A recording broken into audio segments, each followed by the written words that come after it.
یو بابر اعظم د ټي 20 فارمیټ نه لری کولو د پاره عقیب جاوید هر حد پورې لاړو. عجیبه پالیسیانې پاکستان کرکټ بورډ کې جوړ شوې صرف د بابر اعظم د ټي 20 نه لری کولو د پاره.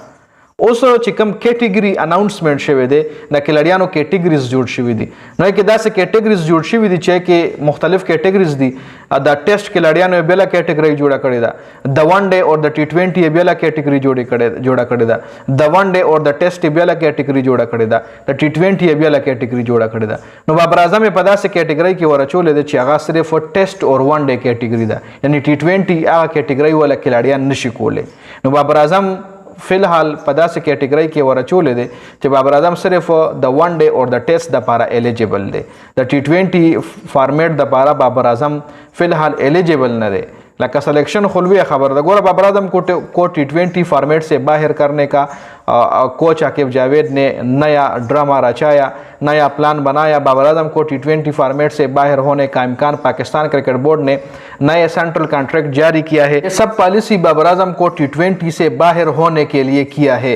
Pakistan cricket board ने तस्दीक किया है कि जो प्लेयर कैटेगरी ए बी में होगा उसकी फोकस सिर्फ वनडे और टेस्ट क्रिकेट पर होगा और बाबर आजम कैटेगरी ए बी में है.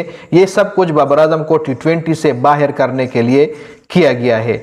यानी कोच आकिब जावेद शो या सेलेक्टर आकिब जावेद शो या पाकिस्तान क्रिकेट बोर्ड चे कम घाटे फैसले दी आकिब जावेद कई द मोहसिन नकवी पर सरबराही की, द मोहसिन नकवी पर इराक़ी और द कोच आकिब जावेद पर इराक़ी. द पाकिस्तान टीम इंतहाई तबाह तरफ तलाड़ो. पर टीम के पर्ची के लड़ियान, पर टीम की ग्रुपिंग, पर टीम के नौजवान के लड़ियानों सर ज्याते दयौ के लड़ी पर टीम की एडजस्ट कोलो द पारा पिच कंडीशन बदल लकदा ऑस्ट्रेलिया टीम तासो का तो पाकिस्तान त चरागले हो. पाकिस्तान दा से पिचुना जुड़ करू चे फ्रेंडली पिचुना स्पिन फ्रेंडली पिचुना और स्पिन फ्रेंडली पिच द शादा पारा जोड़ल द शादाब खान दा पारा जोड़ल जे शादाब खान विकेट वाखली रोरा कचरे शादाब खान विकेट ना खली नो पागा बानी असम तनकीद रवान दे और क शादाब खान विकेट ना खली नो बिया पे नोरम तनकीद की गुजराश राठौर पिच वाला स्पिनर त जोड़ कच शादाब खान पे विकेट वाली रोरा. यानी यो द शादाब खान दा पारा टूल पिच कंडीशन चेंज कोल, टूल पिच चे कम हिस्ट्री वी आगा चेंज कोल. उस दा ऑस्ट्रेलिया टीम चे कम दे दा वक्त बांग्लादेश के दे. ऑस्ट्रेलिया वाला बांग्लादेश वाला स्पिनर पिचुने नहीं तैयार करी, बांग्लादेश वाला फास्ट बॉलरानो पिचुने तैयार करी चे ना हैदराना पे कमाली बालें का हलता लग गया दे. और दलता जमुंगा स्पिनर फ्रेंडली पिच दे दा पारा जोड़ी के चे ऊपर चे खिलाड़ी पर टीम के वाला चौदह शेवे दे और दा आगा सिलेक्शन अवाम होता यो सही सिलेक्शन साबित के चे विकेट वाखली आगा स्कोर के चे अवाम होता पता लगी यारा दा खिलाड़ी पा मेरिट बांधे स्टरे दा खिलाड़ी खक खिलाड़ी दे.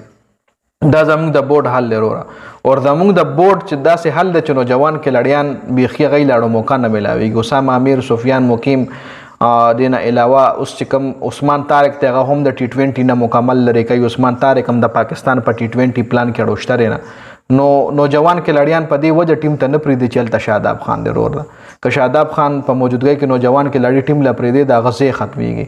نو بیا په خلک ابجیکشن کوي. خیر دا اپډیټس دی حواله سره تاسو سره دا کمنټ لازمي وکړئ.